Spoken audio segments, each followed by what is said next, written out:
Ever wonder how clouds form? It's a fascinating process. When the sun heats the Earth's surface, the warm air rises, causing water vapor to condense into tiny droplets, forming a cloud. There are various types of clouds, each with a unique character.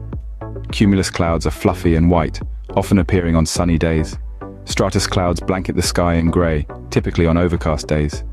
Cirrus clouds are thin, wispy, and found high in the sky. When these clouds become heavy with water droplets or ice crystals, we get precipitation. Rain if it's warm, snow if it's cold, and sleet if it's somewhere in between. Next time you're out, look up. There's a whole world happening above us. This is the magic of our Earth's weather system, all starting with those humble clouds.